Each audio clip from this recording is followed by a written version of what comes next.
நினைக்கிறாங்க. இவங்க எஜமாட்டின் போல நினைப்பா அற்பமா என்ன ஆரம்பிக்கிறாங்க.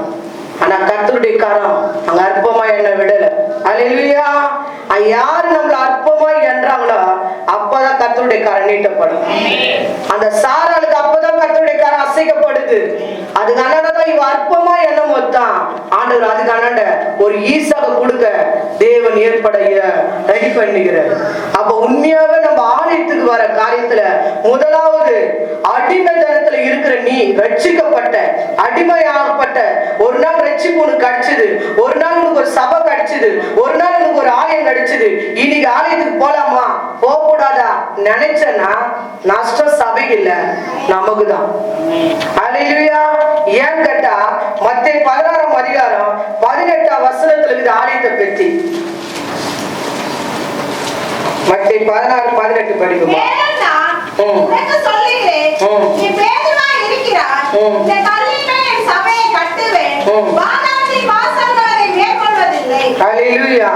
இந்த சபை மேல என்ன செய்வேன், இந்த கல்லின் மேல என் சபையை கட்டுவேன், பாதாளத்தின் வாசலு அதை மேற்கொள்வதில்லை. தேவன் அடிமைத்தனத்திலிருந்து உன்னை மீட்டு நீ ஒரு நாள் சாக்கு போக்கு சொல்லிக்கின்னு ஆலயத்துக்கு வர நேரத்தெல்லாம் நேரத்தெல்லாம் தூங்கல, நேரத்தெல்லாம் குழந்தை பிரச்சனை, நேற்று வீட்டுல குடும்ப பிரச்சனை, நேற்று வேற விதமான பிரச்சனை அப்படி சொல்லி சாக்கு போக்கு சொல்லி நீ இந்த நாள் அற்பமா என்றதுக்கோசம் ஆண்டவர் உன்னை ரட்சிக்கல. உன்னோட அடிமைத்தனத்திலிருந்து, உன் குடிப்பழக்கத்திலிருந்து, உன் கடற்பிரச்சிலிருந்து ஆண்டவர் எகிப்து தேசத்துல உன்னை கரம் பிடிச்சு மீட்டு வந்த காரணமும் ஒவ்வொரு வாரமும் நீ ஆலயத்துக்கு வரும்போது ஒரு பெரிய பாதுகாப்பு உனக்கு கிடைக்குது. பாதாளத்திலிருந்து ஒரு நாளும் சாத்தா எழும்புறது உங்களுக்கு தெரியுமா? ஒரு நாளும் சாத்தா கண்ணுக்கு தெரியாத ஒரு கிரிய ஒரு வீட்டுல இருக்குது, நம்ம கண்ணுக்கே தெரியாது. இந்த நம்ம சொல்ற இந்த கிருமிகள் எப்படி இந்த சரீரத்துல சில கிருமிகள் வந்துச்சுன்னா எப்படி அது சின்ன சின்ன பூச்சி கண்ணுக்கே தெரியாது. அலர்ஜி பிரச்சனை வந்தவங்களுக்கு போய் கேட்டு பாருங்க, ஜிஹெச்ல போய் பாருங்க, நான் பாத்துக்கிறேன் அந்த காய்ச்சல். அவங்களால சொல்லவே முடியாது. அத சொல்லிக்கிட்டே இருப்பாங்க, அடிச்சுட்டே இருக்கும், சதலம் அப்படி வந்து கொட்டினே இருக்கும், கண்ணுக்கே தெரியாத கிருமி. அதே போலதான் ஒரு சாத்தான் நம்ம வீடுகள்ல நம்ம குடும்பத்துல நம்மளுக்கே தெரியாத ஒரு கிரியை இருக்கும். ஆனா நீ ஞாயிற்றுக்கிழமை ஆலயத்துக்கு வந்து போகும்போது தான் அந்த பாதாளத்தின் வாசல் எல்லாம் நீ மேற்கொள்ற. அல்லேலூயா. அப்ப ஆலயம் எவ்வளவு முக்கியமானது. நீ அற்பமா எண்ணலாமா? அந்த நாள் தூக்கத்தை பார்த்து நீ ஏமாந்து போலாமா? அந்த நாள் உன் சரீரத்தில் பலவீனத்தை பார்த்து நீ ஏமாந்து போலாமா? அந்த நாள் உன் வீட்டுல நடந்த பிரச்சனை பார்த்து நீ ஏமாந்து போலாமா? சாத்தா ஏமாற பண்ற ஆளு, நீ ஏமாற கூடாது, அற்பமா எண்ணக்கூடாது. ஆகா வந்து சாராளையும் ஆபிரகாமையும் தேவன் ஒரு சபையை போல வச்சிருக்கிறாரு. தேவதூதர் கேட்கிறாரு, ஆகாலே அடிமை பெண்ணாகி ஆகாலே எங்க போற? இந்த வனாந்தரத்துல உனக்கு என்ன வேலை? இன்னைக்கு ஞாயிற்றுக்கிழமைக்கு ஆராதனை, நீங்க வனாந்தரத்துல வந்து அலையிற கேக்குறாரு. அதுக்கு என்னன்றாங்க, சாராளி என்னை இப்படி படுத்துறாங்க அதனால தான் வந்துட்டேன். இல்ல அவங்க கையின் கீழே பண்ணி அடங்கு. அல்லேலூயா. தேவதூதர் சொல்லி அனுப்புறாரு, போ அவங்க கையிலே இரு. அப்பதான் அவங்க சந்ததி. அதே 17ஆம் அதிகாரத்துல எழுதப்பட்டு இருக்குது. ஆதியாகமம் 17 8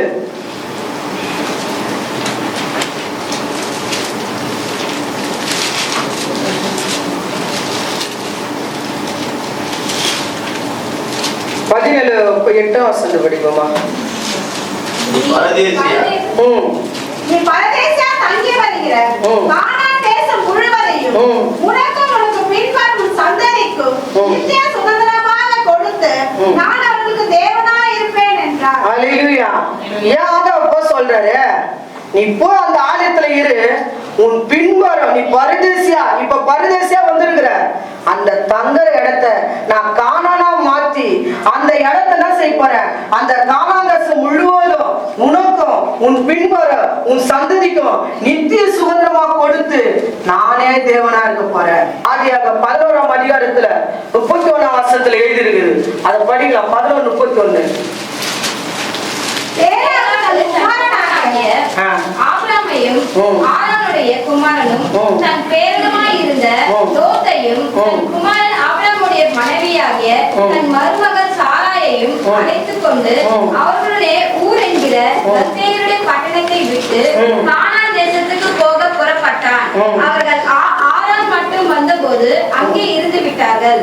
தேராவுடைய ஆயுசு நாட்கள் 105 வருஷம். தேராக ஆரானில் மரித்தான். கர்த்தர் ஆபிரகாமை நோக்கி, நீ சிஸ்டர் ஆரோன்ல என்ன செஞ்சாரு? மரிச்சுட்டார். அவர் புறப்பட்ட இடம் எது? கானான்.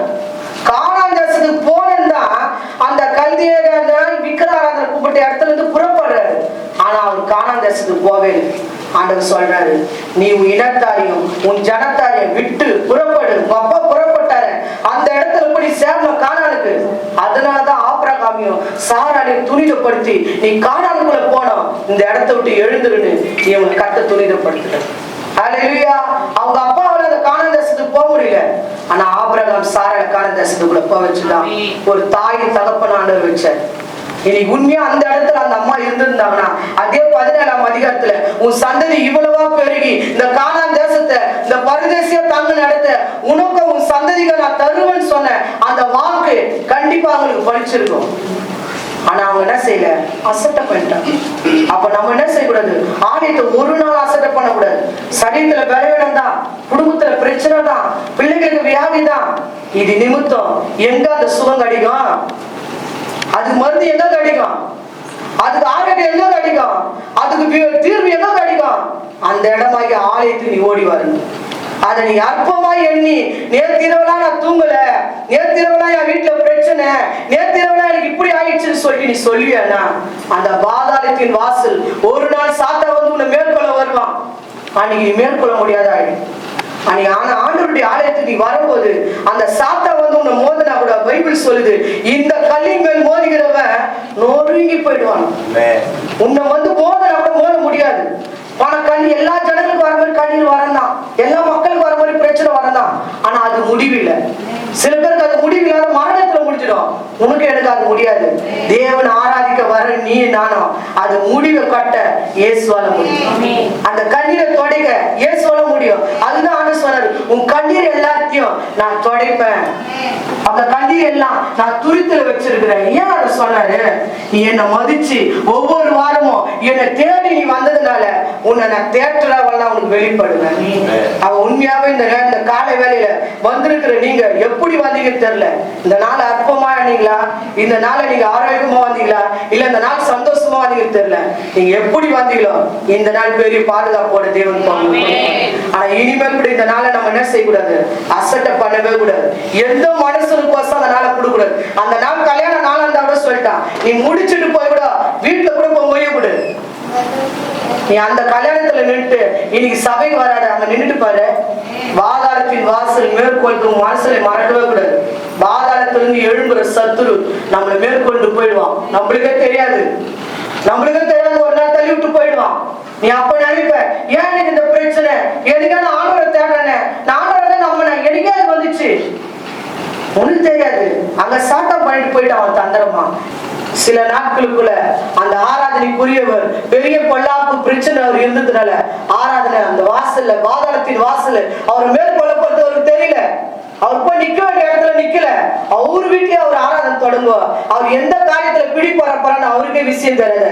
3 வாரம் ஆராதனை நடத்தி 3ஆவது வாரம் ஆராதனை ஊத்தி முட்டு அந்த இடத்த விட்டு அவர் ஓட வேண்டியாயிடுச்சு.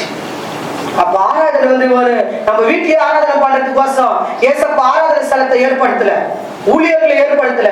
அந்த நாள் ஆராதனை கொடுக்க வேண்டிய கனத்தை கொடுக்கறதுக்கு தான் ஒவ்வொரு இடத்துலயும் தேவன் சபையை உருவாக்கி இருக்கிறார். ஆனா அந்த சபை எப்படினாலும் உருவாக்கப்பட்டது, எதனால அந்த சபை தேர்ந்தெடுக்கப்பட்ட சபையா, தெரிந்து கொள்ளப்பட்ட சபையா, கர்த்தர் நம்மளுக்கு கொடுத்த சபையா, அப்படி நீ என்ன செய்யணும்? அதை யோசிச்சுதான் போகணும். எல்லா இடத்துலயும் போனா நமக்கு பாதுகாப்பு கிடைச்சிடாது. நம்ம சமயத்துல நம்ம ஏசி சபையில இருக்கிற வரைக்கும் எவ்வளவு பாதுகாப்பு எல்லாருக்கும், எல்லா ஊழியருக்கும் பயங்கரமான பாதுகாப்பு கிடைச்சது. ஆனா ஏசி விட்டு விளங்கினவனையும் எத்தனையோ பேர் பல்லாப்பு சந்திக்க வேண்டியதாயிடுச்சு. இதெல்லாம் கேள்விப்பட்டீங்களா இல்லையா நீங்க? அப்ப உண்மையாகவே நம்ம வந்து கர்த்தர் கொடுக்கப்பட்ட சபையோட ஐக்கியமா நம்ம இருக்கும் போது இப்ப கூட நம்ம ஏசி கிளையோட ஏன் ஐக்கியம் இருக்கிறோம்? அங்கதான் கர்த்தர் நிக்க சொன்ன, அங்க நில்லுங்க. இதே போல இந்த ஆராதனை வந்து ஏன் இங்க பண்றோம், இந்த இடத்துல பண்ணுன்னு சொன்னார். இந்த இடத்துல 2வது புலவர்ல ஜெய கிறிஸ்து முழு செல்வார், ஜெயமாக நடத்துவார் 2வது புலவர்ல சத்தம் வச்சு. ஆனா நம்ம எப்ப எவ்வளவு தொடங்கலாம்? 1st புலவர்ல தான் நம்ம தொடங்கணும். அந்த சத்தத்தை கேட்டு அந்த இடத்த பார்த்தா நேமிச்சு இந்த இடம் வந்து நம்ம பசம். நம்மளுக்கு அங்க இடம் இல்லாத இங்க வரல. நம்மளுக்கு அங்க இடம் இருக்குதா இல்லையா? நம்மளுக்கு சங்கம் இருக்குது, அங்க சத்தம் இருக்குது, டவுன் கிட்ட கூட இது மாதிரி இடம் இருக்குது. ஏன் இங்க வந்து நின்னுக்கிறோம்? கர்த்தர் குறிச்ச மோரியா இடத்துலதான் நீ பலி செலுத்துறன்னு ஆபிரகாம் சொன்னாரு. மோரியா தேசம், மோரியா மலையில போய் பலி செலுத்துறன்னு சொன்ன இடத்துல அவர் பலி செலுத்தினாரு. அதே இடத்துலதான் சாலம் பொண்ணுனால, தங்கத்தினால, வெள்ளினால ஆலயத்தை கட்டினாரு.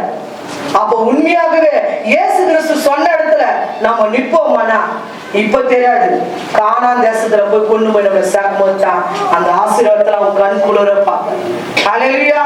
அப்ப நீ கானான் தேசத்துக்குள்ள போறதுக்கு ஒவ்வொரு வாரம் ஆயத்தப்படுத்துறதுதான் ஆலயத்துக்கு தேவன் கொண்டு வர. நீ அந்த ஆபிரகாமோட அப்பா போல அந்த ஆரோன்ல என்ன செஞ்சாரு? அவரு கானான் தேசம் அடி எடுத்தவரு ஆரோன்ல தங்கி அங்கேயே மறிச்சுட்டாரு. ஆனா ஆண்டவர் ஆபிரகாமையும் சாராளையும் விடல. இந்த இடத்துல நீ புறப்பட்டு உன்னோட பயணம் கானான் தேசத்துக்கு போனோம். இப்ப கூட நம்ம பயணிச்சுட்டாங்க. இப்ப கூட பஸ்ல ஏறி ஒவ்வொரு வாரமும் சபைக்கு வந்து ஒரு பஸ் ஓட்டம் போலதான் நம்ம ஓடி இருக்கிறோம். ஒவ்வொரு வாரம் கானான் தேசத்துக்கு போறதுக்கு நம்ம பயணத்தை தொடர்ந்து டிக்கெட் எங்க கிடைக்கும்னா ஆலயத்துலதான் கிடைக்கும். இங்க வந்தாதான் உன்னோட காரியம் எது, அந்த டிக்கெட்டுக்கு அது உள்ள போறதுக்கு, அது புக்கிங் ஆகிறதுக்கு, உள்ள போறதுக்கு என்ன தடைகள் இருக்குதோ இங்க வந்தாதான் ஓடி. அப்ப கானானுக்கு போற வரைக்கும் இந்த பயணம் இருந்துதான் இருக்கும். நீ கானான் தேசத்துல இங்க கண்ணை மூடி அங்க கானான் தேசத்துல போய் கண்ணை திறந்து வரைக்கும் இந்த பயணத்தை நீ செஞ்சுனேதான் இருக்கணும். இந்த பழக்க வழக்கத்தை வச்சுனேதான் இருக்கணும். நீ ஒரு நாள் கூட மிஸ் பண்ணி இந்த வாரம் போல, அடுத்த வாரம் போல, இந்த வாரம் செய்யல, அடுத்த வாரம் போல நீ ஆலயத்தை அற்பமாய், நீ ஆராதனை அற்பமாய், நீ அந்த நாட்டை நீ அசட பண்ணினே இருப்பனா உனக்கே தெரியாது. ஒரு நாள் புசல போல ஒரு விதமான காற்றை போல புசல போல ஒரு ஆபத்து வரும். அந்த நேரத்துல ஆண்டவரே ஆண்டவரேன்னா அவரு அந்த இடத்துதான் போவாரு. காரியம் அது காரணம் இயேசு இல்ல. ஒவ்வொரு நாளும் பாதாளத்துல இருந்து சாத்தா என்ன பண்ணிட்டான்? உனக்கு முன்ன வந்து பெரிய தடைய பிளவ இயேசுக்கும் உனக்கு வச்சுட்டான். அவன் மேற்கொண்டு இருக்கிற நேரத்துல அவர் ஒண்ணு குறுக்க வந்து ஒன்னையும் செய்ய முடியாது. அப்ப உண்மையாகவே இயேசு கிறிஸ்து நம்மளுக்கு ஏற்படுத்தின இந்த ஆராதனையை வரவேற்கலாமா வேணாவா?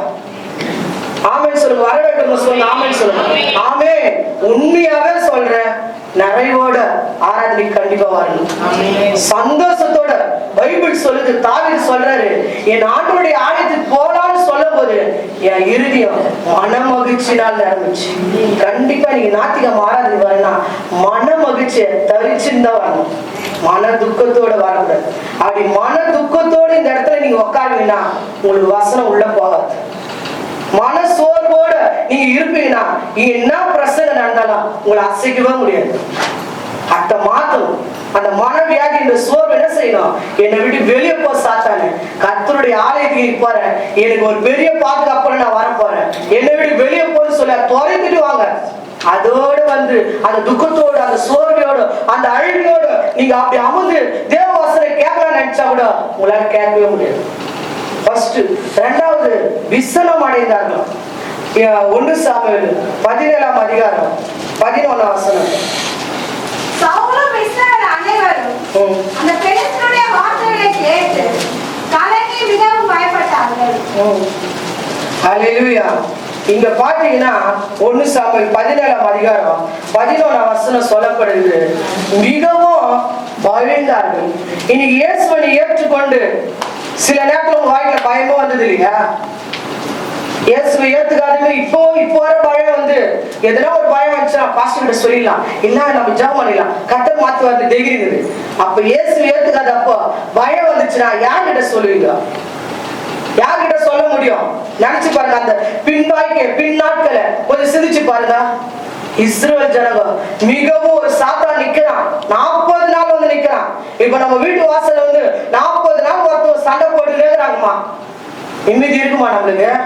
இது ஊர்ல இருக்கிற நடக்கிற பிரச்சனை. ஊர்ல ஒரு சாத்தா நிக்கிறான். ஊர்ல பெரிய சாத்தான், 7 அடி உயரம் உள்ள சாத்தான், பெரிய உருவம் வந்து நிக்க சொல்லுது, ஒண்டிக்கோடி வரீங்களா? யாரா என்கிட்ட ஒண்டிக்கோடி வரீங்களா? நான் யார் ஜெயிக்கிறான்னு பாக்கலாமா? நான் ஜெயிச்சிட்டுனா எங்க படம்லாம் உங்ககிட்ட வரட்டும். நீங்க ஜெயிச்சிட்டீங்கன்னா நீங்க ஜெயிச்சிட்டா என் படம்லாம் உங்ககிட்ட வரட்டும். நாங்க ஜெயிச்சா உன் படம்லாம் எங்க கிட்ட வரட்டும்னு 40 நாள் தொல்லை கொடுக்குறான். எல்லா போலீஸ் அதிகாரிங்கிறாங்க தான். ஆனா பைபிள் சொல்லுது மிகவும் இஸ்ரவேல் ஜனங்கள் அழுது கலங்கினாங்க, மிகவும் பயந்தார்கள், மிகவும் சோர்வுக்குள்ள மாறினாங்களாம். இப்ப இந்த சாத்தானை ஜெயிக்க ஒரு நபர் இயேசு அனுப்புறார். ஹல்லேலூயா. அந்த இடத்துல எழுதப்பட்டிருக்குது, தாவீது சும்மா வேடிக்கை பார்க்கறவா வராரு. அதே வசனம் 20ஆம் வசனத்தை படிக்கலாம். அதிகாலை எழுந்து ஆடுகளை காவலாளை வசமாய் விட்டு ஈசாய் தனக்கு கற்பித்தபடியே எடுத்துக்கொண்டு போய் ரதங்கள் இருக்கிற இடத்திலே வந்தான். சேனைகள் அணிவகுத்து நின்று யுத்தத்திற்கென்று ஆர்ப்பரித்தார்கள். சேனைகள் யுத்தத்துக்கு ஆர்ப்பரிக்கிறாங்க. யார் வரது, யார் வரது, யார் வரது, யார் வரது. தாவீதால இந்த வேதனையை பார்க்க முடியல. ஜனங்கள்லாம் பயப்படுறாங்களே, ஜனங்கள்லாம் தத்தளிச்சுக்கிறாங்களே, இதை ஜெயிக்க இங்க இருக்கிற யாராலையும் முடியாதான்னு ஜனங்களே பார்க்கறான். இன்னொரு பக்கம் வானத்தை நோக்கி, ஆண்டவரே இந்த சாத்தா இந்த ஊருக்குள்ள இருக்கக்கூடாது, ஒரு தாவீது மட்டும் தான் இப்படி போறாராம். இந்த சாத்தா அப்படிதான் போராடி இருப்பாரு. இவ்வளவு பேர் தத்தளிக்கிறாங்க, ஊரே படுங்குது, ஊரே கலங்குது, என்ன செய்வோன்னு தெரியல, ஜனங்களா விற்கப்பட போறாங்க. இப்ப அவன் ஜெயிச்சுட்டானா இந்த ஜனங்களாம் அவனுக்கு அடிமையா மாறிடணும். இஸ்ரவேல் ஜனங்களாம் அந்த அடிமைதான மாறக்கூடாதுன்னு தாவீது தன்னோட இருதயத்தை கொந்தளிக்கிறார். நான் செத்தால சாகுறேன், இந்த சாத்தானை எப்படின்னா சாவடிக்கிறேன்னு போய் திறப்புல நிக்கிறார். எல்லா சந்துல அவருக்குள்ளும் இவனுங்களா ஆயிட்டு சந்து புந்து. இப்ப அவளை ஜனத்துல எப்படி பார்த்துருப்பாரு நீங்க சொல்லுங்களேன். போர் வீரர்லாங்கிறாங்கம்மா, அவங்க தானே முக்கியமா இருந்திருப்பாங்க. சும்மா வேடிக்கை பார்க்க போறவங்களை உள்ள விட்டுருப்பாங்க. இவர் வேடிக்கை பார்க்க போனவர், முக்கியமான ஆள் மட்டும் தான் அவங்க சண்டை கட்ட நிக்க முடியும். வேடிக்கை பார்க்க போனவர், வேடிக்கை பார்க்க போனவர் என்ன செய்யறாதம்மா, சவுலை பார்த்து சொல்றாரு, நீங்க பயப்படாதீங்க, கலங்காதீங்க, இஸ்ரவேல் தேவன் நம்மளுக்கு இருக்கிறாரு. ஆனா அந்த சவுல் ராஜாவுக்கு தெரியல இஸ்ரவேல் தேவன் ஒருத்தர் இருக்கிறான்னு தெரியல. இவன் கலங்கடிக்கிறானே, நம்ம தேவனுக்கு முன்பா இவன் ஏமாத்துறன்னு ராஜாவுக்கு தெரியல. இனி சில பேர் ரட்சிக்கப்பட்டு இயேசு பக்கத்துல கட்ட தெரியாது, இயேசு உனக்காக யுத்தம் செய்வாருன்னு தெரியாது. அவங்களும் யுத்தத்துக்கு போயிடுவாங்க, அவங்களும் அதை பிரிச்சுல பண்ணிடுவாங்க, அவங்களும் அதை மேற்கொள்ளலான்னு போயிடுவாங்க. சில காரியத்தை கத்த கையில கொடுக்கணும். ஹல்லேலூயா. சித்தம் அவங்க பண்ணு மோதிர மாதிரி கூட உனக்கு தெரியட்டுமாமா. ஆனா அந்த மோதில கத்தர்களை நீ கொடுத்து பாரு, அது ஒண்ணு இல்லாத அப்படி ஈஸியா இருக்கு. ஹல்லேலூயா. ஆனா நீ எப்ப அதை மோதிட்டு வச்சுக்கோ, பைபிள் சொல்லுது நீ வெக்கத்தை அனுபவிக்கணும். ஹல்லேலூயா. அவன் உண்மையாவே தாவீது என்ன செய்யறாருன்னா தன் ராஜா கிட்ட சொல்றாரு. அதுக்காக நம்ம எல்லா வசனத்தை படி 32ஆம் வசனத்துல எழுதிருக்கு, தாவீது சவுலை நோக்கி, இது நிமித்தம் ஒருவர் இருதயமா கலங்க வேண்டாம். இந்த வார்த்தை எவ்வளவு பெஸ்டான வார்த்தை இல்லையா? இது நிமித்தம் நீங்க என்ன செய்யுங்க, யார கலங்காதீங்க, கர்த்தர் அது முறியடிப்பாரு. இது சொல்ல வேண்டிய வார்த்தை சவுல் தாவீது கிடையாது, ராஜா தான் சொல்லணும். ராஜா தான் இந்த நாட்டுக்கு ராஜா தான் என்ன செய்யணும், ஜனங்களை பார்த்து சொல்லணும், நீங்க கலங்காதீங்க. அந்த பெலிஸ்தரை பார்த்து ஏன் நீங்க அழுவுறீங்க சொல்லணும், ராஜாவை கலங்குகிறாரு. தாவீது சொல்றான். இத பார்த்து யாராவது ரசனை அடைவாங்களா? இன்னைக்கு உண்மையாக இயேசு கிறிஸ்து உன் அருகே உன் பக்கத்துல உங்க வீட்டுல இருக்கிறத நீங்க நினைக்காதனால சிதிக்காதனால சில கலவர காரியம் சில பயப்படுத்துற காரியம் நம்ம வீட்டை நம்மள மோதும் போது என்ன செய்யறோம்னா சவுலை போலதான் சில பேர் இருக்கிறோம். தாவீதை போல நம்மளால எழும்ப முடியல. தாவீது அதே இடத்துல தான் இருக்கிறாரு, சவுல் அதே இடத்துல தான் இருக்கிறாரு. ஆனா சவுல் கலைந்து பயந்து உக்காந்துக்கிறாரு. தாவீது சொல்றாரு, சின்ன குட்டி தாவீது, இவன் நிமித்தம் நீங்க யார என்ன செய்றீங்க, கலங்காதீங்க. அவனை விழித்து போற வல்லமை நம்ம கிட்ட இருக்குது, அவனை வெட்டி போற வல்லமை நம்ம கிட்ட இருக்குது. அப்படி தைரியப்படுத்துறாரு. அப்ப கூட ராஜா தைரியமாவ என்னன்றாரு, அவனை போல நீ யுத்த வீரன் கிடையாது, அவன் சின்ன வயசுல இருந்து யுத்த வீரன், அவன் சின்ன வயசுல இருந்து அவன் எல்லாம் தெரியும். உனக்கு என்ன தெரியுமா, நீ என்ன சும்மா நீ இங்க பேசுறீங்க அப்படின்ற. ஆனா தாவீது விடுற மாதிரி இல்லை. ராஜா உங்களுக்கு தெரியாது, ஒரு வாட்டி நான் காட்டுல ஆடு மேய்ச்சதுன்னா கரடி வச்சு அதை விழிச்சு போட்டேன். ஒரு வாட்டி நான் காட்டுல ஆடு மேய்ச்சதுன்னா சிங்கம் வச்சு அதை வெட்டி போட்டேன். அந்த வல்லமை எனக்குள்ள இல்ல, எனக்குள்ள இருந்த ஆவியானவர் இதெல்லாம் செஞ்சாரு, இப்படி வெட்டி போடுவாருன்னு அந்த தாவீது சவுலை தைரியப்படுத்த. இன்னைக்கு உங்க வீட்டுல இருக்கிறவங்கள நீதான் தைரியப்படுத்தணும். உன்னை தாவீதா வச்சிருக்கிறாரு. உன் வீட்டுல ஒரு காரியம் சம்பவிக்குதுன்னா உன் வீட்டுல இருக்கிறவங்கள நீயே சோர்வுக்குள்ள ஆகக்கூடாது. உன் வீட்டுல இருக்கிறவங்க நீ என்ன செய்யக்கூடாது, சில காரியங்கள் கலையை பொறுத்தபடி இறுதிய சோர்ந்து போறபடி நீ ஆக்கினா கர்த்தர் அந்த ரத்தப்பை நம்மளதான் கேட்பார். தாவீது அந்த நாட்டை ஆடுற ராஜா யோசனை தாவீதுக்கு தெரிஞ்சிச்சு. அத்தனை பேருக்கும் ஒரு மலை போல, ஒரு கேடகம் போல தாவீது வந்து நின்றார். இது உண்மையாகவே இயேசு கிறிஸ்து அறிஞ்சிட்டோம்.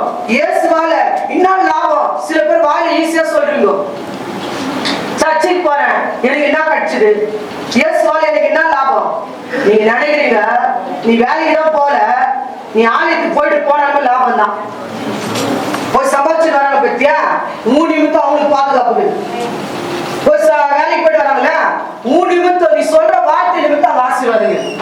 அப்ப உண்மையாவே தாவீது சொல்றாரு, என்ன சொல்றேன்னா, இந்த பெலிஸ்தரை கொன்று இஸ்ரவேலுக்கு நேரிட்ட நிந்தையை நான் நீக்க போறேன். இது யாரும் செய்ய மாட்டாங்க. அது கன்னட வசனம் எழுதி 26ல 24ல எழுதி இருக்குது. இந்த இஸ்ரவேலுக்கு மிகவும் அந்த பைபிள் சொல்லுது, அவர்கள் பெலிஸ்தருடைய வார்த்தையை கேட்டு அனைவரும் பயப்பட்டாங்க. இங்க எழுதப்பட்டிருக்குது எல்லோரும் பயப்பட்டாங்க. கீழ்வாசனை எழுதியது அவர்கள் மிகவும் நிந்திக்கப்பட்டாங்க. 26ல இருக்குது, இந்த ஜீவனுள்ள தெய்வத்தை ஆராதிக்கிற ஜனங்களை நிந்திக்கிறதுக்கு இவர்கள் நிந்திய நீக்க இந்த இடத்துல யாரும் இல்லையா, இவர்கள் நிந்திய நீக்க இங்க யாருமே இல்லையான்னு சொல்லிட்டு தாவீது அவங்க ரொம்ப அங்கலாய்க்கிறாரு, சோர்ந்து போறாரு. ஆனா ஆண்டவர் என்ன செய்யறாரு, நீயே போ, நீயே புறப்பட்டு போ. இவர் புறப்படுறாரு, அந்த கோலியாத்தை வீழ்த்து போறாரு. இப்ப நான் வந்து பிரசங்கம் பண்றேன், எனக்கு ஒரு டீ குத்தா நீங்க குறைய போறீங்களா? இப்ப நான் பிரசங்கம் பண்ணிக்கிறேமா, இப்ப எனக்கு தாகமா இருக்குது, ஒரு டீ எடுத்து வந்து தரீங்க. அந்த டீ குடிக்கிறதுனால பிரசங்கத்தை விட்டு டீ குடிக்குது, விசிறப்படலாமா? ஆனா தாவீது செஞ்ச நன்மைக்கு சவுல் கொண்டது 1000, தாவீது கொண்டது 16 சொன்னோனையும் விசனம் அடைஞ்ச சவுல் ராஜாவா தான் இருக்காரு. சவுலே பெரிய மாலை எடுத்து போட்டு இந்த சாத்தானை நீ முறியடிச்சு, இந்த சாத்தானை ஜெயிச்சு, உண்மையாதான் உனக்கு 16 உயிருக்கு 16,000 கொடுக்குறது தப்பே இல்லைன்னு வர வைக்கணும். அந்த இடத்துல வாசனம் எழுதி இருக்குது.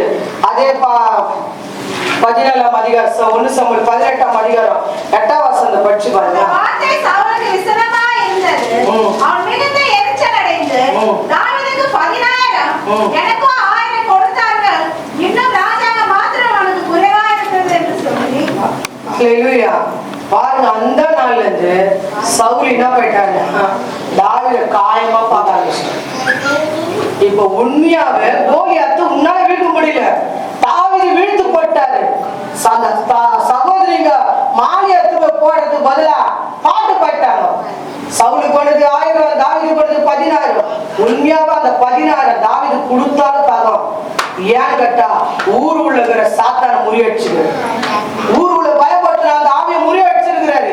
16 கொடுக்கறதுனால உனக்கு ஏன் व्यसனம்? அந்த இடத்துல व्यसனம் பண்ணினான். இன்னொரு இடத்துல 7 பிசாசிய மத்திய மார்க்கு 14ஆம் அதிகாரம் 14 வசனத்தை படிச்சு பாருங்களா. அங்க ஒருத்தர் व्यसனம் அடைகிறாங்க. தங்களுக்குள்ளே விசனம் அடைந்து இந்த தைலத்தை இப்படி வீணாய் செலவழிப்பானே. ஹல்லேலூயா.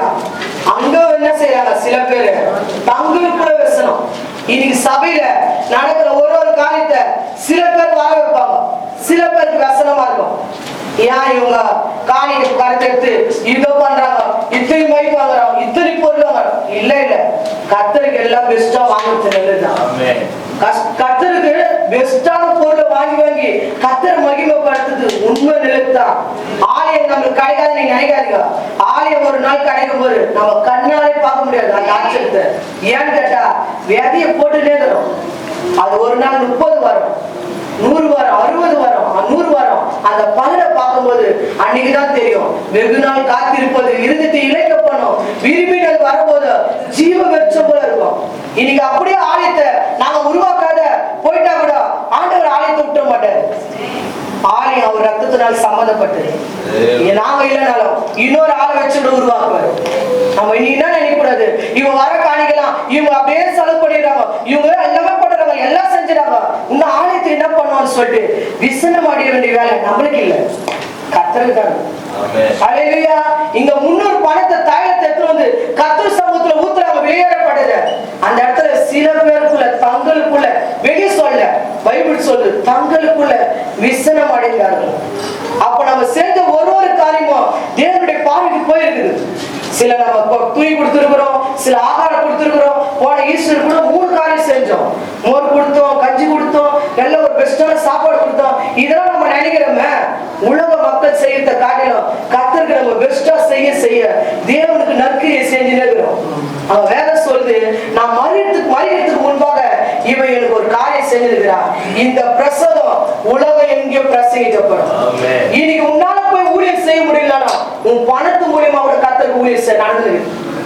இப்ப நம்ம நடந்து போய் ஊழியம் செய்ய முடியலமா, நம்ம என்ன நினைக்கிறோம், ஊழியத்துக்கு போற பணம் நினைக்கிறோம். இல்ல, ஒரு நற்கிரிய மூலியமா பிரசங்கம் நடந்தது. தெரியுமா உங்களுக்கு? ஒரு சின்ன நற்கிரிய பைபிள் சொல்லுது, நான் பசியா இருந்தேன் எனக்கு ஆகாரம் கொடுத்தியா, நான் தாகமா இருந்தேன் எனக்கு குடிக்க தண்ணி கொடுத்தியா அப்படின்னு சொல்ல, நான் காவல இருந்தேன் என்ன பார்க்க வந்தியா, சில ஹாஸ்டல்ல நான் ஒப்ப கொடுத்துட்டு வந்தோமா இல்லையா? இது எல்லாம் அவங்களுக்கு செய்யல, கர்த்தருக்கே செஞ்சிருக்கு. அவங்க சாப்பிடும் போது, அவங்க போடும் போது யாருக்கு போடவே சொல்றாரு, எனக்கு தான் செஞ்ச. இந்த சிறுவனுக்கு நீ எதை செய்யோ அது எனக்கே செஞ்சது. அப்ப உண்மையாவே கடவுளுக்கு செய்யற ஒரு காரியம் நம்ம என்ன செய்யக்கூடாது, குடுக்கத்திலே வசனம் அடையக்கூடாது, செலவழிக்கத்திலே வசனம் அடையக்கூடாது. இப்ப வரைக்கும் இந்த நாளைக்கு என்ன நடக்க போகுதுன்னு தெரியாது. இன்னைக்கு என்ன செய்ய சொல்றாரு கர்த்தர், அதை செய்து நம்ம நிறைவேற்றினே போனாதான் கானான் தேசத்துக்கு. இந்த இடம் எருசலேமுக்குள்ள போனோம். ஃபர்ஸ்ட் கானான் தேசம், 2வது எருசலேமுக்குள்ள தாவீது போறதுக்கு ஒரு ஆயத்தம். ஃபர்ஸ்ட் அந்த நாட்டுல இருக்கிற சாத்தான் அழிக்கிறாரு. 2வது ராஜாவுக்கு தெரியாத, இயேசு கிறிஸ்து கூட இருக்க தெரியாத, தேவனால் விடப்பட்ட ஒரு பொல்லாத ஆவி அந்த ராஜாவை பிடிச்சு ஆட்டி நிக்குது. தாவீது போய் பாட்டு பாடும் போது அவனுக்குள்ள இருந்த ஆவி வெளியே போய் ஆறுதல் அடைந்தால் எழுது. அப்ப அசுத்தாவி போச்சுன்னா, நானும் தொடர்ந்து பாக்குறேன், ஒரு மனுஷனுக்குள்ள அசுத்தாவி போச்சுன்னா அவன் என்ன செய்யறான்னா சவுல போல மாறிடுறாங்க. அந்த ஆவி போச்சுன்னா அவங்க என்ன செய்யணும், அடுத்த ஸ்டெப் கர்த்தரை மகிமைப்படுத்துறவங்களா மாறணும். அந்த 7 பிசாசு பிடிச்ச அந்த மகதுல மரியா என்ன செய்யறாங்க, அந்த மார்க்ல எழுதி இருக்குது, அதுல 4ல வந்து 6ல எழுதி இருக்குது, 7ல இருக்குது. அவங்க ஆசையெல்லாம் கொண்டு வந்து கர்த்தரோட சமூகத்தை வைத்து ஊழியத்துக்கு செலவு பண்றாங்க. இங்க அசுத்தாய் போச்சு சவுலுக்கு. என்ன கிடைச்சது, தாவீது ஊரா துரத்துதான் கிடைச்சது. அங்க அசுத்தாய் பிடிச்சதுக்கு ஆஸ்தியெல்லாம் கொண்டு வந்து ஆண்டு சமூகத்துல ஊழியம் செய்யறாங்க. இங்க சவுலுக்கு அசுத்தாய் பிடிச்சி ஓடுனதும், ஊர்ல இருக்கிற ஆவி ஓடுனதும், அவனுக்குள்ள இருக்கிற ஆவி ஓடுனதும் தாவீதோட ஒத்து அந்த ஊழியத்தை பலப்படுத்தினா எங்கேயோ அந்த நாடு என்ன இருக்கும், சவுல் ராஜா நாடு கொண்டு செத்துருக்கவே மாட்டேன். அல்லேலூயா. நம்ம விசனம் அடைஞ்சோம்னா அது சாத்தானுடைய சருக்கு. அவன் என்ன பண்ணுவானா, நம்மளுக்குள்ள அந்த விசனத்தை வைப்பானா, நாளை தினத்துல அவன் நாளை நம்ம காலம் முடிவுக்கு எங்க போய் முடியும்னா நாடு கொண்டு முடியறதுக்கு போயிடும். பைபிள்ல எழுதிருது, யூதாசும் அந்த 30 வேலை அந்த தைலத்தை ஊத்துனதுனால 300 பணத்துக்கு அடையணும்னு அவனும் விசனம் அடைகிறான்னு எழுதிருக்கு. இவன் 300 பணத்தை இப்படி செலவு பண்ணிட்டான்னு யூதாசு விசனம் அடைந்தான்னு எழுதிருக்குது, சவுல் விசனம் அடைந்தான்னு எழுதிருக்குது. ஆனா அந்த ஸ்திரீகள் செய்யும் போது தங்களுக்குள்ள சில பேர் விசனம் அடைந்தான்னு எழுதிருக்குது. விசனம் அடைந்த யூதாசு கொடல் சரிந்து செத்து போன. விசனம் அடைந்த சவுல் தன்னோட பட்டயத்தை தானே குத்தி செத்து போனான். அப்ப நம்மளுக்குள்ள என்ன இருக்கணும்னா, தேவ பிள்ளைகளா இருக்கணுங்க, தேவனுக்கு எது செய்யணுமோ விசனம் வரவே கூடாது. பைபிள் சொல்லுது, மன உற்சாகத்தோட கொடுக்குற இடத்துல நீங்க வாங்குன்னு எழுதிருக்கு. அப்ப நம்ம கர்த்தருக்கு செய்யறது, அதனாலதான் இந்த கையில கொடுக்கறது இந்த கையில தெரியக்கூடாது, நம்ம மூடி கொடுக்கணும். ஏன்னா தேவனுக்கு இது யாருக்கு செஞ்சது, எனக்கே செய்தாயிட்டுன்னு எழுதப்பட்டது. அப்ப நீ தேவனுக்கு கொடுக்குற காரியத்துல எதுலயும் வசனப்படக்கூடாது. அதே மாதிரி தேவனுக்கு ஏதாவது செய்யற செலவு பண்ற, நம்ம சபை கூட பண்ணுதா, ஒருத்தர் செய்யறாங்களா, இப்ப நம்மளால எது செய்யல, சபை செய்தா கண்டிப்பா வரவேற்கும். எது செஞ்சோம் ஆமே. ஏன்னு கேட்டீங்கன்னா, அது ஊழியக்காருக்கு வந்து இங்க நடக்கிற பிளான் வீட்டிலே கர்த்தர் பேசுவார், வீட்டிலே பிளான் கொடுப்பாரு. வீட்டுக்குள்ள நேரத்துல இரவுலாம் நீங்க வந்து நாங்க ஜெபிச்சிருந்தோம், நீங்க ஜெபிச்சிருக்க மாட்டீங்க. நேற்று இரவுலாம் எவ்வளவு நேரம் காத்திருந்து எங்களுக்கு தான் தெரியும். ஏன் கேட்டா, எங்களை நம்பி இவ்வளவு பேர் வராங்கன்னா நாங்க எங்க வார்த்தையை பேசுறதுக்கு வாசம் இல்ல, கர்த்தர் பேசணும்னு காத்திருக்கிறோம். அப்ப அவ்வளவு நேரம் காத்திருந்து கர்த்தர் சொல்றதுதான் இங்க ஒரு சாப்பாடோ ஒரு காரியமோ எதுவும் செய்யறோம். அது வந்து நம்ம என்ன செய்யக்கூடாது, சில பேருக்குள்ள व्यसனம் வரவே கூடாது. அதை செய்யறாங்கன்னா கர்த்தருக்கு ஸ்தோத்திரம், அதை கொடுக்குறாங்களா கர்த்தருக்கு ஸ்தோத்திரம். அப்படி மட்டும் நம்ம சொல்ல கட்டுனா ஆமே. அந்த வார்த்தைக்கு மிஞ்சின வார்த்தை வேற வார்த்தையை பேசக்கூடாது, சபையில மட்டும். அதை செஞ்சிடுமானா யூதாசுக்குள்ள புகுந்த ஆவியும் வராது, சவுலுக்குள்ள இருந்த புகுந்த ஆவியும் வராது. அல்லேலூயா. ரெண்டாவது, ஃபர்ஸ்ட் நம்ம சபைக்கு வரத அற்புதமா நம்புறது. ரெண்டாவது, ஒரு சாத்தான் ஒருத்தருக்குள்ள போயிடுச்சுன்னா ரெண்டாவது அவன் செய்யற காரியம், அடுத்த காரியம்னா அவனுக்கு போனவன் என்ன செய்யக்கூடாது, ஓட்டுனவரை எதிர்த்து நின்று கூடாது. போனவன் என்ன செய்யக்கூடாது, அவன் மூலியமா ஊழியத்தை செய்யறதுக்கு அவன் வச்சிருக்கிற ஆசையை கொண்டு வந்து ஆயத்துல கொடுக்கணும். அப்படிதான் எழுதிருக்குது. மார்க்ல என்ன எழுதிருக்குது? லூக்கா லூக்கா 8:2 லூக்கா 8:2-3 நான் எழுதி வச்சிருக்கிறேன். அவர்கள் தங்கள் ஆஸ்திகளை அவருக்கு ஊழியம் செய்ய கொண்டு வந்தார்கள். அப்ப உண்மையாவே ஒருத்தனுக்குள்ள சாத்தம் போச்சுன்னா அந்த சாத்தம் பிடிச்சுங்க போனவனா கண்டிப்பா கர்த்தருக்கு என்ன செய்யணும், ஏதாவது ஒண்ணு செய்யணும். அவன் தெரியும். அப்பதான் அவனுக்கு அந்த பிசாசுடைய அருமை அவனுக்கு தெரியும். அவன் சில பேருக்குள்ள ஈஸியா ஆலைக்கு போயிட்டா, சர்ச்சைக்கு போயிட்டா, ஆவியை வெட்டி போயிட்டு ஓட்டிடுவாங்கன்னு சொல்லிட்டு இலவசமா பெற்று போனவங்க என்ன செஞ்சாங்க, காயமா பார்க்க ஆரம்பிச்சுறாங்க, விசனம் அடைய தொடங்கிறாங்க. அவன் உண்மையாவே இந்த காரியம் நம்ம சபைக்குள்ள வராத அளவுக்கு தேவன் காப்பாராக. எது செஞ்சாலும் தேவனுக்கு மகிமை உண்டாக கண்டிப்பா நம்ம எல்லாரும் வர வைப்போம். மூணாவது, மத்தேயு 27:16. ஃபர்ஸ்ட் சாராள் ஆகால பார்த்தோம். ரெண்டாவது தாவீது சவுல பார்த்தோம். மூணாவது இயேசு பரபாசம் பார்க்கிறோம். அப்பொழுது காவல் பண்ணப்பட்டவர்களில் பரபாஸ் என்னப்பட்ட பேர் போன ஒருவன் இருந்தான். படிப்பா. பொறாமையினாலே அவர்கள் ஒப்பு கொடுத்தார்கள் என்று பிலாத்து அறிந்து அவர்கள் கூட இருக்கையில் அவர்களை நோக்கி, எவனை நான் உங்களுக்கு விடுதலையாக்க வேண்டும் என்கிறீர்கள், பரபாசையோ கிறிஸ்து எனப்படுகிற இயேசுவையோ என்று கேட்டார். அல்லேலூயா. இப்ப ஆண்டவர் இங்க ஒரு ராஜா சொல்றாரு, இயேசு கிறிஸ்து இந்த சைடு இருக்கிறாரு, திருடன் இந்த சைடு இருக்கிறான். நீதிமான ஆண்டவராக இயேசு கிறிஸ்து ஒரு பாவத்தை அறியாத சுத்த காண்டான்னு பைபிள் இருக்கு. நீதிமானாகி இயேசு கிறிஸ்து இங்க நிறுத்துறாரா? அந்த ஊர்ல ஒரு வழக்கமா பண்டிகை டைம்ல இது மாதிரி எல்லாம் பிரச்சனை ஆயிட்டா கூட விடுதலை ஆக்குற ஒரு வழக்கம். இப்ப அவருக்கு பண்டிகை டைம் வந்துடுச்சு. இப்ப இந்த பரபாசிய விடுதலை ஆக்குறோமா இல்ல இந்த இயேசு விடுதலை ஆக்குறோமா? ஜனங்க சொல்றாங்க, அநியாயம் பிடிச்ச விடுதலையாக சொல்றாங்க, நீதிமான சிலுவையில் அறையின்றாங்க. நம்ம ஊர் வழக்கம் போல அந்த கோர்ட்ல எல்லாம் தூக்கு தண்டனை போடுறாங்க, அது மாதிரி இல்ல.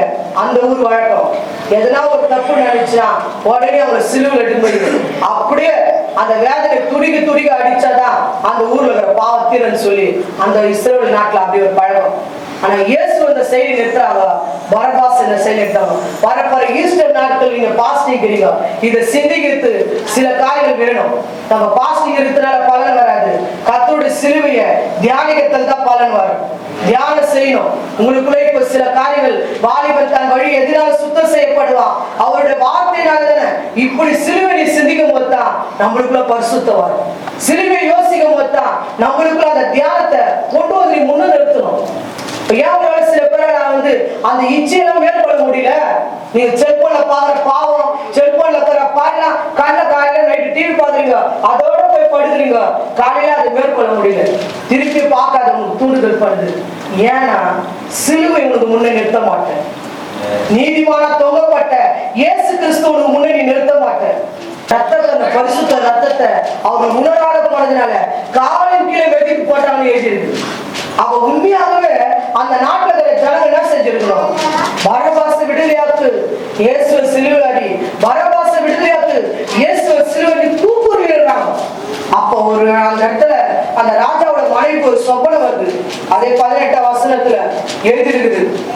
19 அவர்கள் நாயசனத்துல உட்கார்ந்து இருக்கையில அவருடைய மனைவி அவரிடத்தை ஆள் அனுப்பி, நீர் அந்த நீதிமானுக்கு ஒன்றும் செய்ய வேண்டாம், அவர் நிமித்தம் இன்றைக்கு சொப்பனத்தில் வெகு பாடுபட்டேன் என்று சொல்ல சொன்னார். அல்லேலூயா. இப்ப அவர் யார்? அவரு நீதிமான். அந்த அந்த பிலாத்து நம்புறான், இந்த நீதிமான் ஒரு பாவமே செய்ய இவரை கொள்ளுன்னு சொல்லி இந்த ஜனங்க இத்தனை பேர் கூக்குறல இவருடைய ஜனங்க தானே இப்படி பண்றான்னு சொல்லி விழாத்துக்கு ஒரே வேதனையா இருக்குது. அவங்க மனைவிக்கு வேதனை வருது. ஆனா இருக்கிற ஜனங்களுக்கு தெரியும். அவன் உண்மையாவே இன்னைக்கு இயேசு கிறிஸ்து அறிஞ்ச நீங்க நீதிமான். யார நம்புறீங்க? இயேசு கிறிஸ்து அறிஞ்ச நம்ம யாரு? நீதிமான். நீங்க இயேசு அறியாத ஒரு மக்கள் உங்க சொந்தமா இருக்கட்டும், உங்க பந்தமா இருக்கட்டும், உங்க கூட பிறந்தவங்களோட இருக்கட்டும், அவங்க ஞானசாலை எடுக்காத, அவங்க ஆலயத்துக்கு போகாத இருக்கும், அவங்களோட ஒப்பிட்டு உன்னை பேசவே கூடாது. அவங்களோட ஒப்பிட்டு என் தங்கச்சி தான், என் அக்கா தான் நீ பேசக்கூடாது. பைபிள் சொல்லுது. அதே நீதிமொழிகள் 15ஆம் அதிகாரம் 9ஆம் வசனத்தை படிச்சு பாருங்க. நான் சொல்றதை காட்டலாம், வசனம் சொன்னா உங்களுக்கு புரியும். 15:9. துன்மார்க்கனுடைய வழி கர்த்தருக்கு அருவருப்பானது. நீதியை பின்பற்றுகிறவனையோ அவர் நேசிக்கிறார். அல்லேலூயா. நீதிமான் யாரு? துன்மார்க்கர் தெரியுதா இல்லையா? துன்மார்க்கருடைய வழி கர்த்தருக்கு அருவருப்பு. நீதியை பின்பற்றுவதையோ கர்த்தர் நேசிக்கிறார். உன்னை என்னை இயேசு நேசிக்கிறார் தெரியுமா இல்லையா? உன்னை என்னை இயேசு கிறிஸ்து நேசிக்கிறார். அப்ப நீதிமானா இருக்கிற நீ என்ன செய்யக்கூடாது? துன்மார்க்கரை போய் அவர் ஒப்பிட்டு எதுவும் பேசக்கூடாது. அதே நீதிமொழிகள் 21:18 படிங்களா? நீதிமானுக்கு பதிலாக துன்மார்க்கனும், செம்மையானவனுக்கு பதிலாக துரோகியும் மீட்கும் பொருளாவார்கள். பாத்தீங்களா? பரபாச மீட்டுக் கொள்ளுங்க. இயேசு சிலுவையில் அடிக்கிற இந்த வசனம் எழுதிருக்குதா? நீதிமானுக்கு பதிலா துன்மார்க்கனையும் செம்மையானவருக்கு பதிலா துரோகியும் மீட்க பொருளாக்குவாங்க. அப்ப துன்மார்க்கனையும் நீதிமானை நீ சமமா வச்சு பேசுவியான்னா அதை நீ மீட்டுக்கிற. யார? துன்மார்க்கனை நீ மீட்டுக்கிற. அப்ப நம்ம உண்மையாவே என்ன செய்யக்கூடாது? ஒரு நீதிமானா நீ ஆக்கப்பட்டனா உன்னோட சம்பந்தப்பட்டு யாரையும் செய்யற துன்மார்க்கனை ஓத்து பேசவே கூடாது. இவங்களை தாழ்த்திட்டு அவங்கள உயர்த்தினா அந்த இடத்துல பாவம் நடக்குது. அது நீதிமொழி 25:26 படிங்க.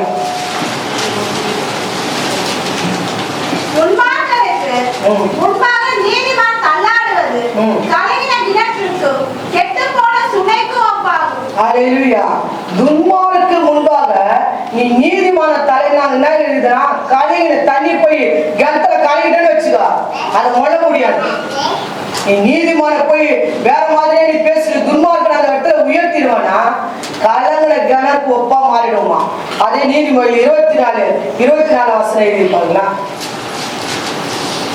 துன்மார்க்கனை பார்த்து நீதிமானா இருக்கிறாய் என்று சொல்லுகிறவனை ஜனங்கள் சபிப்பார்கள்.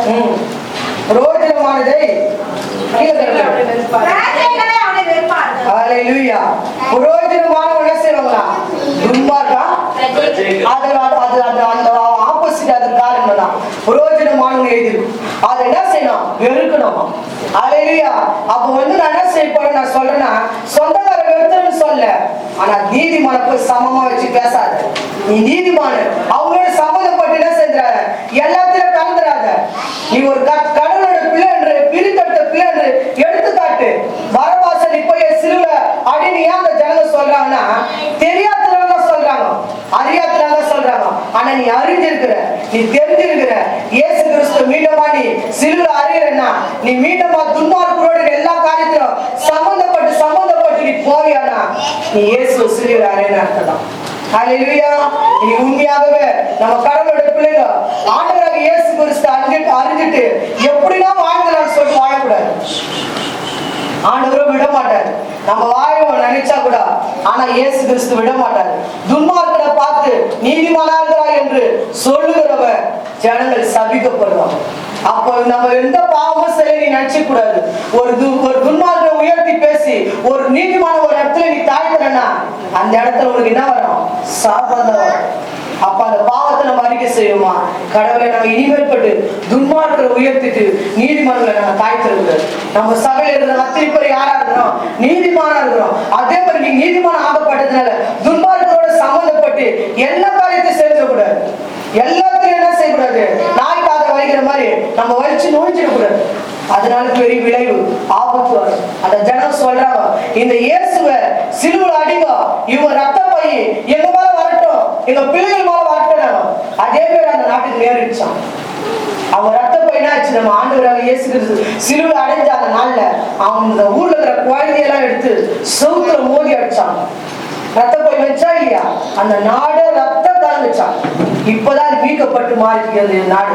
அப்ப உண்மையாகவே நம்ம ஈஸியா என்ன பண்ற கூடாது, துன்மார்க்கரை நீதிமான சேர்த்து பேசிடக்கூடாது.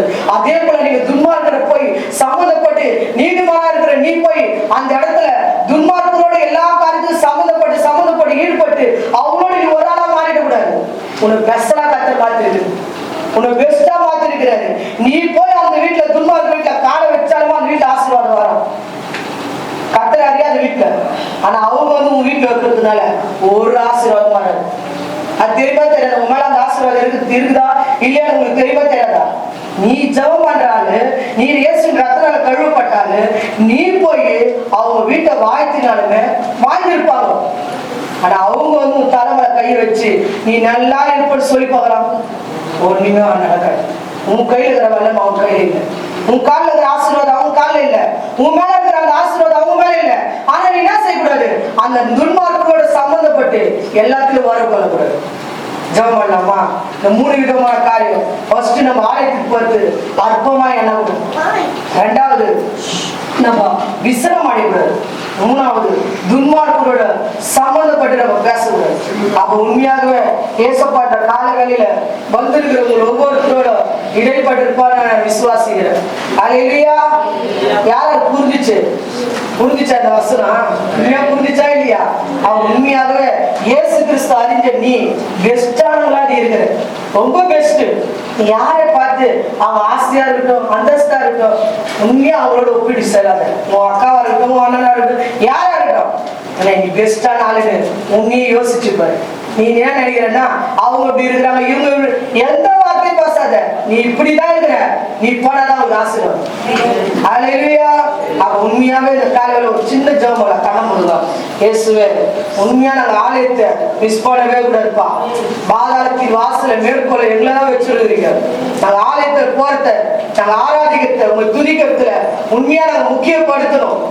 2வது உங்களுக்கு செலவு பண்ற காரியத்திலையும் உங்களுக்கு கொடுக்கிற காரியத்திலையும் நாங்க விசனம் அடையக்கூடாது சார். அப்பா 3வது இருக்கிறோம் நீதிமானம் சம்மந்தப்பட்டு நாங்க பேசக்கூடாதுப்பா. இயேசுவின் நாமத்தினால் பிதாவே.